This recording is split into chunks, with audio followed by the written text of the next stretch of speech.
वायु का खतरा फिलहाल टल गया है। वायु तूफान अब सिर्फ पोरबंदर को छूकर निकल जाएगा, जिसका कोई बड़ा नुकसान नहीं होगा। इस बीच गुजरात में साइक्लोन से निपटने के लिए एनडीआरएफ की 52 और एसडीआरएफ की 9 टीमें तैनात की गई हैं, तो वहीं सेना, वायुसेना और नौसेना को भी राहत और बचाव कार्य में लगाया गया है। साथ ही 10 लाख से ज्यादा लोगों को सुरक्षित स्थानों पर भेजा गया है। मौसम विभाग ने मछुआरों को समुद्री इलाकों से दूर रहने की सलाह दी है। तो ये बड़ा खतरा है साइक्लोन का, जो अब गुजरात से कटता और दूर जाता नजर आ रहा है। हालांकि अभी भी वहां पर पूरी तरह से मुस्तैदी बरती जा रही है। एनडीआरएफ की टीमें 52 टीमें वहां मौजूद हैं, एसडीआरएफ की 9 टीमें और सेना, तीनों सेनाएं मिलकर राहत और बचाव कार्य के लिए हर हालात के लिए तैयार हैं। आपको 4 शहरों की तस्वीरें इस वक्त हम आपकी स्क्रीन पर दिखा रहे हैं, जहां तूफान से पहले खास इंतजाम किए गए हैं। तो तस्वीरें मुंबई, गांधीनगर, सोमनाथ और पोरबंदर, 4 शहरों की तस्वीरें आपकी स्क्रीन पर आपके सामने हैं, जहां पर खास इंतजाम किए गए हैं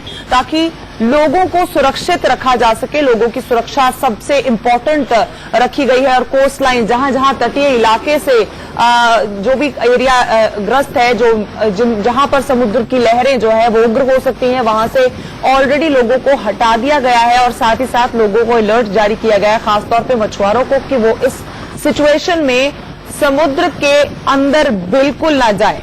मेरे सहयोगी अरविंद का इस पर एक रिपोर्ट आई है, वो आपको दिखा देते हैं।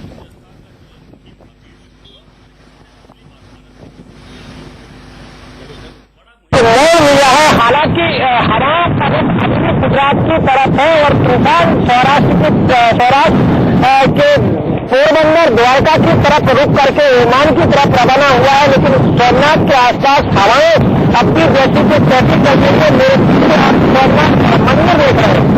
सोमनाथ मंदिर के आसपास तीव्र गति से हवाएं चल रही हैं और अगर देखें समंदर की ओर तो समंदर में लहरें अब भी उठ रही है और अगले 48 घंटे तक मौसम का यूं ही हाल रहेगा।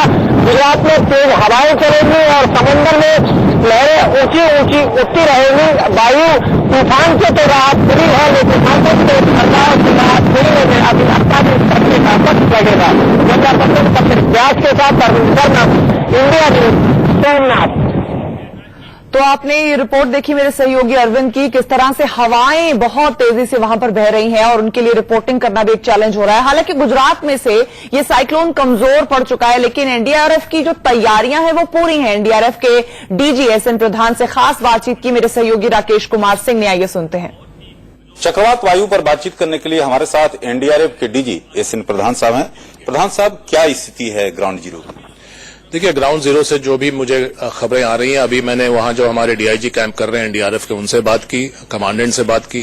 कमांडेंट अभी चीफ सेक्रेटरी के कॉन्फ्रेंस में भाग ले रहे हैं और चीफ सेक्रेटरी महोदय से जो भी मैसेज आ रहा है और हमारे ग्रुप में जो भी मैसेज है वो बड़ा क्लियर है। वो क्लियर है कि खतरा अभी नहीं टला है। अभी किसी तरह की ढिलाई बहुत घातक सिद्ध हो सकती है और अगर हम लोग ये सोचने लगे, या आम आदमी वहां जो है वो ये सोचने लगे कि अब जो है इम्पैक्ट नहीं होने वाला है, लैंडफॉल नहीं होगा, इसलिए अब खतरा टल गया है, तो ये बहुत बड़ी गलती होगी। क्योंकि लैंडफॉल नहीं होना और खतरा टलना ये 2 अलग अलग बातें हैं। लैंडफॉल नहीं होना अपने आप में दूसरा मायने भी रखता है, क्योंकि अगर लैंडफॉल नहीं हो रहा है तो जो आईएमडी का प्रेडिक्शन है वो ये है कि कोस्ट के किनारे किनारे वो सिस्टम चल रहा है और स्लो हो गया है। तो स्लो हो जाएगा तो समय भी ज्यादा लेगा और ज्यादा इलाके पर असर होगा। हवा और बारिश का असर उतना ही रहेगा। 150 से भले 140 किलोमीटर पर आए तो वो एक क्वालिटेटिव फर्क नहीं है और बारिश उतनी ही होगी और जो समुद्र में ज्वार है, जो समुद्र की लहरें हैं, वो भी उतनी बढ़ी रहेंगी हवा के चलते। तो इससे जो ओवरऑल जो डेंजर, जो इम्पैक्ट हो सकता है, वो पोटेंशियल बना हुआ है। और मैं अपील करूंगा सभी जो ऐसे लोग हैं जो कि सेफ स्थानों पर अभी रह रहे हैं और जहां उनको सुविधा मुहैया कराया गया है, फूड पैकेज दिया जा रहा है, वो वहीं पर बने रहें और बिना इस बात का, अफवाह को विश्वास करते हुए 24 घंटे और धैर्य रखें।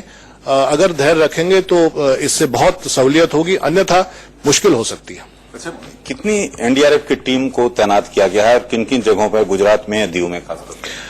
47 टीम गुजरात में है, जो कि उन्हीं स्थानों पर हैं जिसको स्थानीय एडमिनिस्ट्रेशन या स्टेट गवर्नमेंट ने चिन्हित किया, और उसी तरह ड्यू में हम लोग 5 टीमें रखे हुए हैं। टोटल 52 टीमें 52 टीमें एनडीआरएफ की वहां लगी हुई हैं और सभी लोग अभी बाहर हैं और सभी लोग इसी प्रयास में हैं कि लोग जो है इसको रिलैक्स न लें और कुछ ऐसा न कर बैठें कि नुकसान हो जाए। और जो 10 जिलों पर हम लोगों ने तैनाती की है वो 10 जिलों में थोड़ा सा एक आध बढ़ोतरी हो सकती है, तो उसके लिए भी हम लोग रिजर्व टीमें रखे हुए हैं जो कि मूव शॉर्ट नोटिस पर कर लेंगी।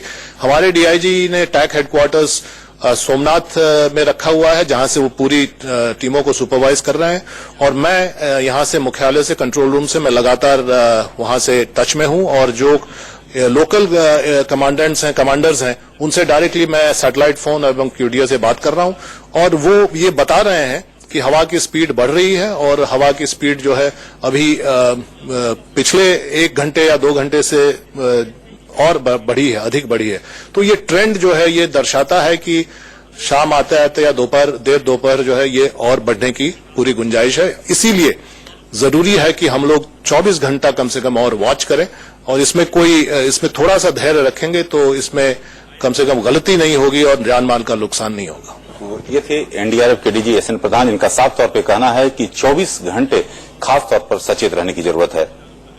कैमरामैन पुष्पेंद्र के साथ राकेश कुमार सिंह, इंडिया न्यूज, दिल्ली।